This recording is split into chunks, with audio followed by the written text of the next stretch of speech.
5 civilians and 2 commandos have been killed in Manipur in the last 48 hours, and yet Manipur as a headline has fallen off the grid.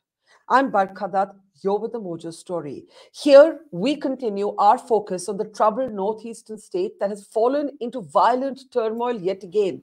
For the past week, in fact, more than that, the border town of More has seen multiple clashes between security forces and armed attackers. In these images, you can see actually a truck of the security forces being pushed back. Now, the security advisor in the state, Mr. Kuldeep Singh, has gone on record to say the commandos are, quote unquote, sitting ducks. 2 commandos have been killed, but civilian deaths have taken place as well. The security advisor is now talking about a foreign hand. Remember, the town of More borders Myanmar, but this round of violence has reignited the divisions between the Meitei and the Kuki communities, both of whom are finger pointing at the other. In the meantime, hardly anybody outside of Manipur in the national media is talking about Manipur. What's actually happening there? It's now been more than 8 months, and we need to have an honest conversation about how inflammable the situation is and how it could get worse if not contained immediately. What does Manipur need right now? Let's introduce our panel of experts on the program today as we continue to look at the situation there. I'm joined first on the program by Dr. Major Mohammed Ali. He has, of course, been someone who has served in the area. He's been an ADC to the former General Officer Commanding of the Spear Corps. That's, of course, the Army. Also joining us is somebody who has written and researched extensively on the Northeast. Rami Desai, author and columnist, took to Twitter today to say, I've been warning that this would happen. People weren't paying attention. And unfortunately, we're looking at a very dangerous situation now. Also joining us is one of India's foremost experts from and on the Northeast, Dr. Bimol Akoijam is with us. Always a pleasure to have you with us, sir.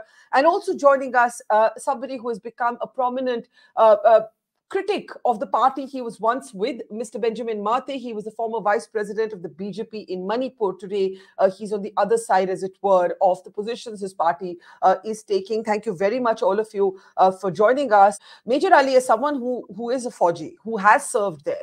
When you see 2 different wings of the security establishment, the Assam Rifles and the state forces today, come under this kind of very polarized criticism, depending on, which community they will just, like, as you just heard Mr. Mate say, the state forces are not welcome here. If you talk to the Meitei community, they have in the past, over the last few months, challenged the Assam Rifles. You've had women protesters sometimes blocking movement, when it comes to the Meiteis, and similarly, women blocking the movement of state forces in the Kuki areas. How should the state respond? Right, Barkha. Firstly, thank you very much for having me on your show, and it's an honor to be with one of my favorite journalists, that's you, and with an esteemed panel like this. Barkha, the army, the armed forces, the central, the security forces, their hands are tied, unfortunately, in Manipur. They cannot do much. They are there as an aid to the civil authorities, as our chief of the army staff also said in a press conference. They're there as an aid to the civil authorities. Now, when a situation like this arose, 3rd May, maybe before that, the tensions were brewing up, fine. Straight away, within 24 hours or 48 hours, there should have been a requisition from the state government to call in for the army to come and do a flag march, to come and sort out the mess. A nick in time saves 9. It should have been nip in the bud that time itself. We didn't do it that time. Now we are more than 8 months on. Now yes. What? Now we are more than 8 months on, and soon it's going to be 9 months. So I hope there is an output, a productive output of peace coming in. But no, see, peace will not come in. We all want peace. Everyone wants peace. And we've been struggling. We've been having sleepless nights, being concerned for Manipur.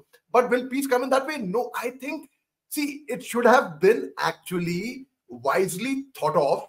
A monster has really gone out of the hands, in the sense that, no, the situation was not controlled. You do not control a fire instantly. It will only become larger and larger and larger and larger. It will engulf all. We were talking about More. Barkha, I will just inform our viewers. It is very sad. It pains me to say this, okay? There was a fire in More. And a fire brigade had to come from a foreign country. A fire brigade had to come from Burma. to douse the fire in Moreh. What does that tell That's you? really ridiculous. What does that tell you? No, I will tell you what that tells me. That tells me, firstly, and I was just last night, I was interviewing the official spokesperson of the Cookie NP, Mr. Hawkip. Mr. Hawkip told me that apparently the fire brigade in Moreh, that's what he told me. I don't know. I haven't seen it on ground over there. My memories of Moreh are different of having food in Tamil restaurants over there and seeing the Tamil border. That's a different thing. What he told me, apparently, it was a stone's throw away, the fire brigade on the Indian side.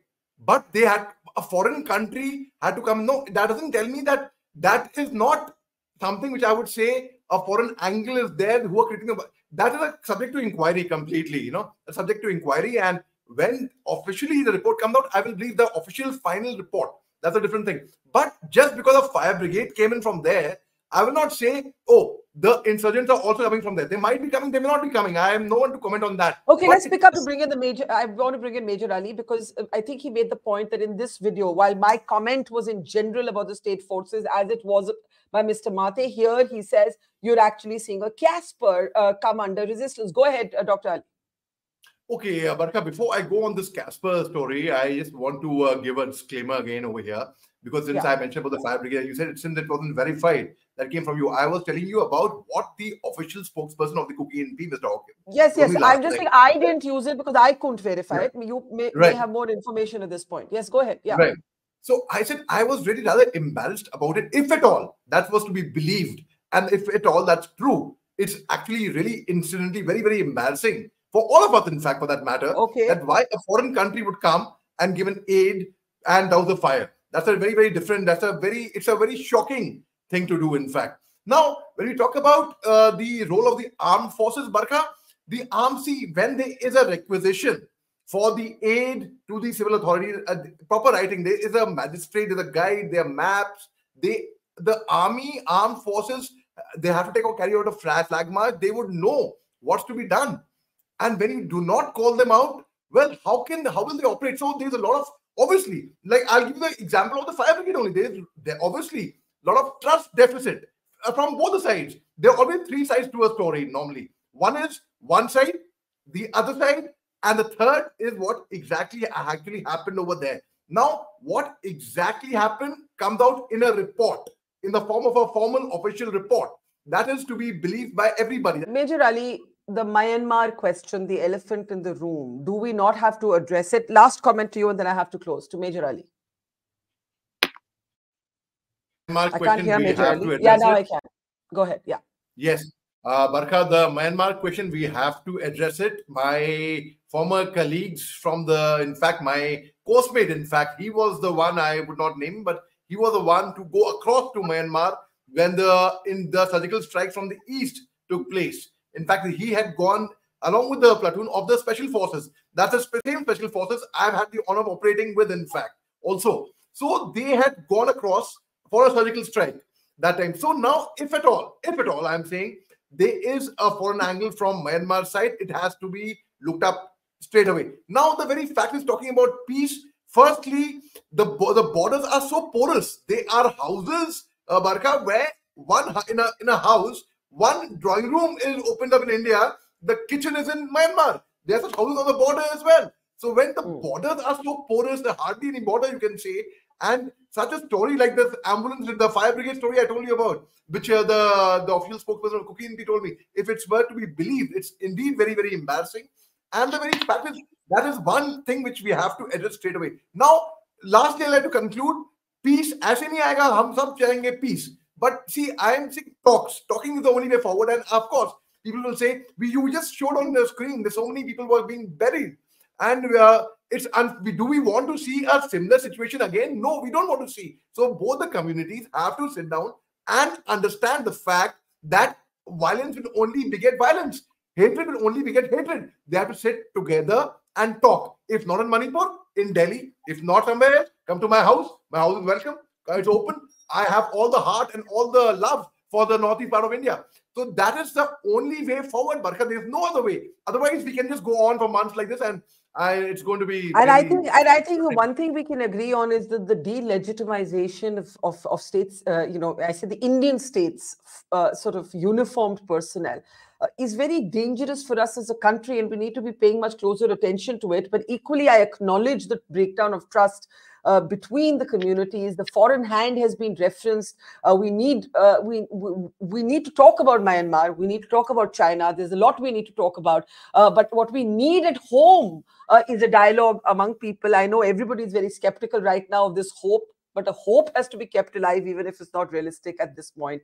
Thank you very much to Mr. Mate, to Dr. Akoijam, to Major Ali, and to Ms. Desai. Thank you very much. And to our audience, thank you as ever.